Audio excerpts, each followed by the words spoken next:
Hello guys, welcome once again you me and England's live. स्वागत है आपका एक और नई वीडियो में। ये जो वीडियो है वो जो फर्स्ट वीडियो थी यूएसए वाली, काफी लोगों ने देखी होगी, उसका ही सेकंड पार्ट है। अगर आपने नहीं देखी तो उस वीडियो का जो लिंक है नीचे मैं डिस्क्रिप्शन में दे दूंगी, उससे जाके आप देख सकते हो। बेसिकली वो वीडियो थी यूएस वीजा के बारे में। ये है मेरे फ्रेंड निखिल, इनका रिसेंटली यूएसए का वीजा लगा है फॉर 10 ईयर।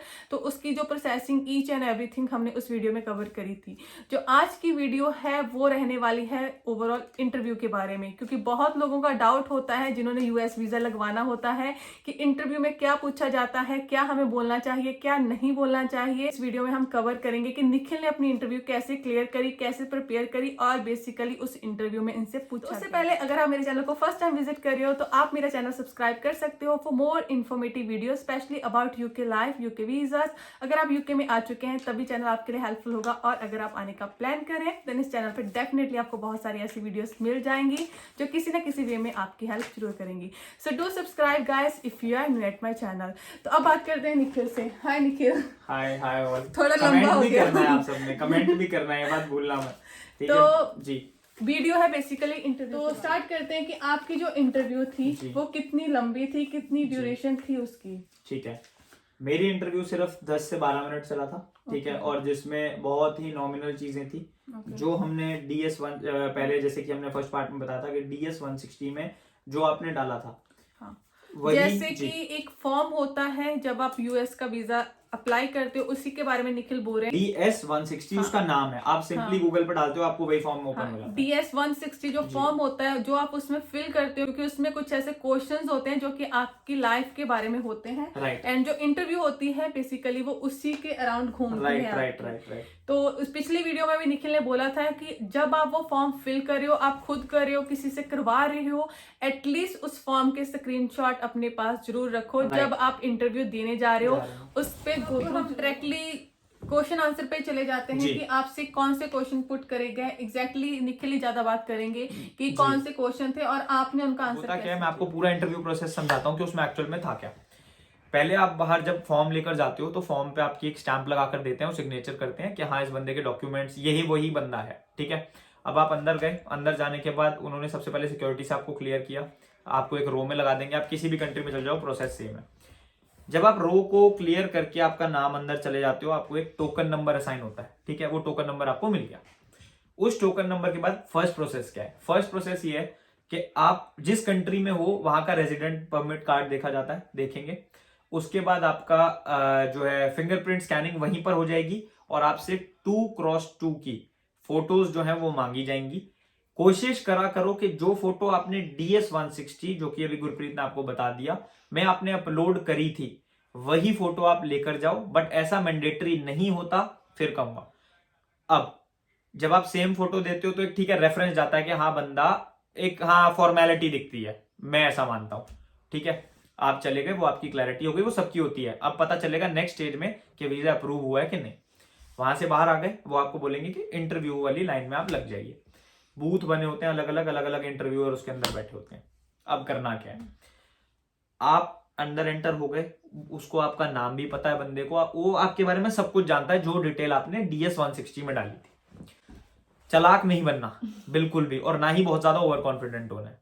जितना पूछा है, मैं चला गया हूं काफी बार ऑफ द ट्रैक, बट आपने नहीं जाना। जितना क्वेश्चन किया है सिर्फ उतना जवाब। अगर आपने DS-160 में बोला कि मैं प्रोजेक्ट कोऑर्डिनेटर हूं, तो मैं बस प्रोजेक्ट कोऑर्डिनेटर हूं। आपको वहां पे रोल्स एंड रिस्पॉन्सिबिलिटीज में जो आपने DS-160 में लिखा था ना, उससे बाहर एक भी लाइन मत बोलना, क्योंकि चीजों को कॉन्ट्राडिक्ट करोगे तो दिक्कत होगी।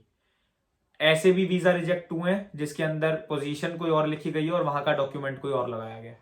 ठीक है, अब सिर्फ अपनी बात करता हूं। जब आप अंदर जाते हो, एंटर किया, तो सीधा फर्स्ट क्वेश्चन ही मेरी जॉब प्रोफाइल के ऊपर पूछ लिया। कोई नाम नहीं, कोई हालचाल नहीं, कुछ भी नहीं, सीधा यही क्वेश्चन पूछा कि हाँ भाई क्या जॉब करते हो। मैंने बता दिया जी कि जो मैंने DS-160 में शो किया कि I am working as a project coordinator with XYZ company and which is a Microsoft partner solution XYZ। अब उसी में से आपकी रोल्स एंड रिस्पॉन्सिबिलिटीज क्या है, even though he knows what are my roles and responsibilities, क्योंकि मैंने वो DS-160 में भरी थी। अब थर्ड चीज पे आ जाओ, आप क्यों जाना चाहते हो? क्यों जाना चाहते हो? मैं जाना चाहता हूं अपने जो मेरे एनुअल लीव्स थे उस टाइम के वेकेशंस को एंजॉय करने मैं US जाना चाहता हूं। मैंने पर्टिकुलर एक जगह स्पेसिफाई करी थी, उसके पास की कुछ जगहों को दिखाया था कि ये जगह है, अपनी होटल बुकिंग्स दिखाई थी, और उसके बाद उन्होंने मेरे से होटल बुकिंग्स का तो नहीं पूछा पर जगहों के बारे में पूछा। फिर उन्होंने मेरे से ये पूछा कि नाम नहीं लिया होटल बुकिंग का, बट पूछा स्टे। मेरे पास एक आंसर था जो मैंने DS 160 में दिया था होटल बुकिंग का। फिर आ जाओ आप नेक्स्ट चीज पे कि आप क्या नाम है, इस कंट्री में कौन से परमिट पे हो। तो मैंने उनको सीधा सीधा बताया कि that's my open work permit, and इस कंट्री में पहले कब आए थे, on which date you entered into like in this country. तो मैंने बताया कि मैं 5 अक्टूबर 2021 में यहाँ पर आया था। तो ठीक है, यही मैंने DS 160 में भी शो किया था। तो चीजों के लिए कॉन्फिडेंस और साथ में रिमेंबर करनी है आपको वो चीजें जो आपने वहां पे डाली थी। आ जाइए फिर लास्ट के, उन्होंने मेरे से ये चीज बोली कि वेयर इज योर फैमिली।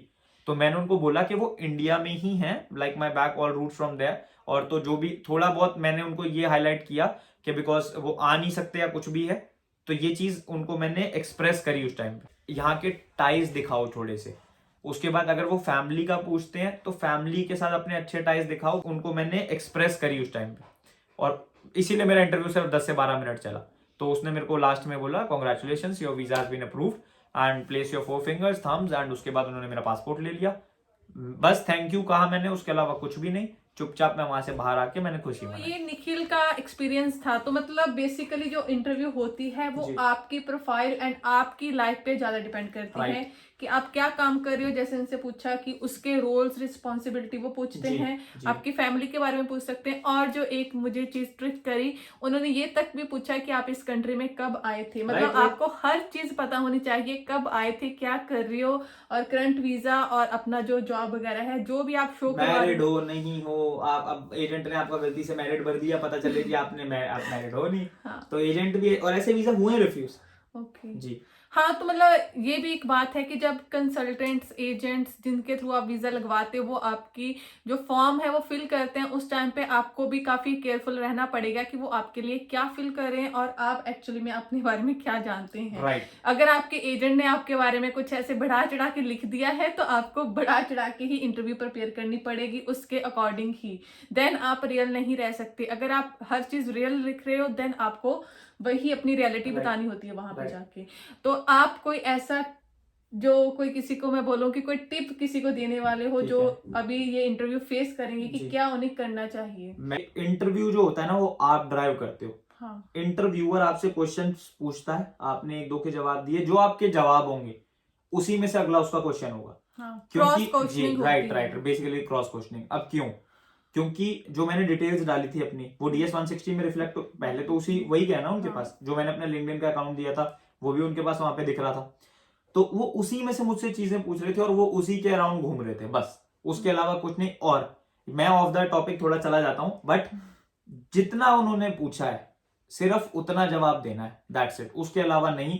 मेरी बुआ, फूफा, चाचा, मौसा, ताया कोई वहां रहता है, अगर लिखा है तो बताना है, डोंट मेक इट कॉम्प्लेक्स। जितना कॉम्प्लेक्स बनाओगे आगे के लिए दिक्कत है। मैं बस एक छोटी सी चीज कहूंगा, मसाला मिर्च उतना ही डालो बस जिससे स्वाद बना रहे। कुछ एक्स्ट्रा ऑर्डिनरी नहीं करना और कुछ इतना लो भी नहीं रखना कि जिससे आपकी प्रोफाइल जो है, ठीक है हर किसी की जॉब इतनी अच्छी नहीं चल रही हो, मतलब लेट से अगर किसी का 3000 पाउंड 3500 नहीं आ रहे, बट आपने डॉक्यूमेंटेशन अपनी SOP, उसी की तो कंसल्टेशन है, बात तो सारी वही है कि वो चीजें जो SOP है ना वो बहुत मैटर करती है।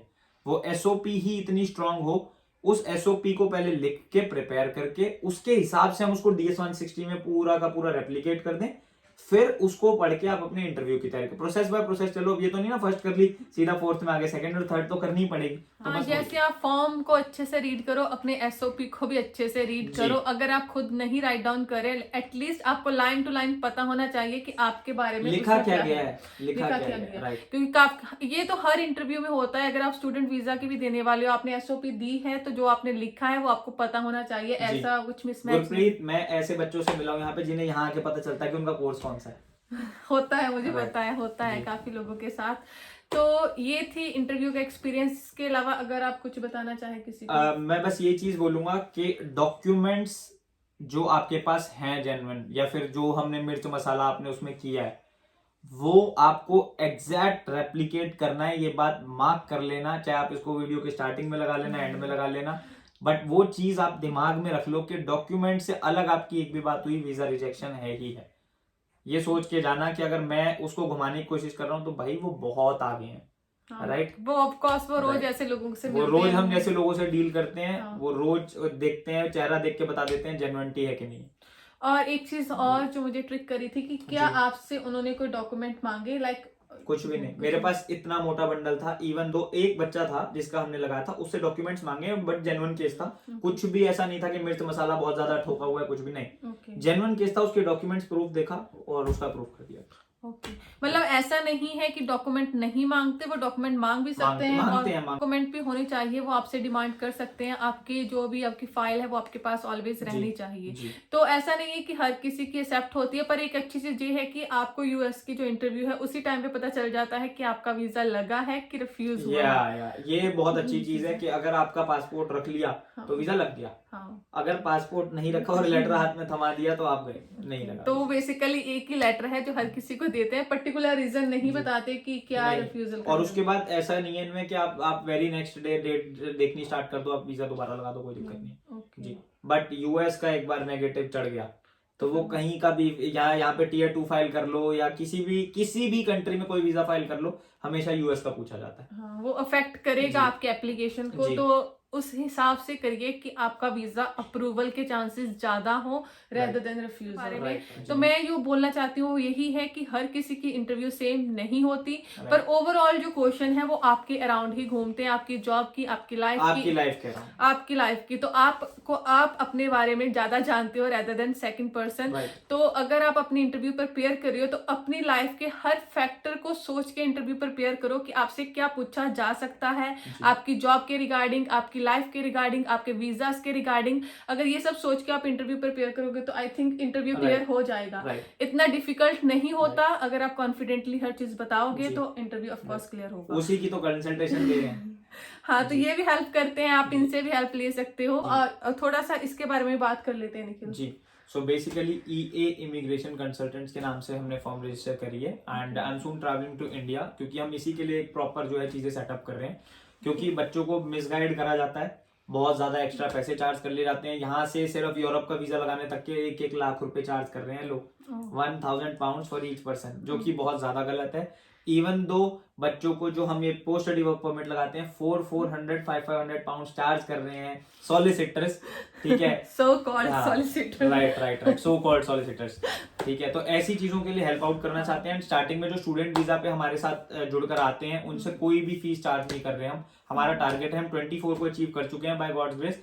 स्टार्टिंग के 100 स्टूडेंट्स हम कुछ भी चार्ज नहीं करते। ओके, तो अगर स्टार्टिंग के 100 में आप आना चाहते हैं तो इन्हें कांटेक्ट कर सकते हैं। श्योर, जरूर हेल्प कर पाएंगे अगर हम मैं थोड़ा सा उसका जो इनका नंबर वगैरह नीचे मेंशन कर दूंगी, अगर आपने इन्हें कांटेक्ट करना है तो ये भी आपके हेल्प कर सकते हैं, आपके PSW में, शेंगन में, of course even though US के वीजा में, ऑस्ट्रेलिया के वीजा में, मतलब अगर किसी भी कंट्री का आपको टूरिस्ट वीजा चाहिए तो ये आपको हेल्प आउट कर सकते हैं। तो गाइस, ये थी आज की video about USA interview. Hopefully काफी लोगों के लिए हेल्पफुल रहेगी। तो मिलते हैं नेक्स्ट वीडियो में। उसके अलावा आप मुझे फॉलो कर सकते हो ऑन इंस्टाग्राम, आप मेरा फेसबुक का पेज भी लाइक कर सकते हो, ग्रुप भी ज्वाइन कर सकते हो, एंड आप मेरा सेकंड चैनल भी सब्सक्राइब फॉलो करो, ये मेरी रिक्वेस्ट है। इन सारी चीजों का जो लिंक है नीचे आपको डिस्क्रिप्शन में मिल जाएगा। तो till then keep subscribing, keep supporting, bye.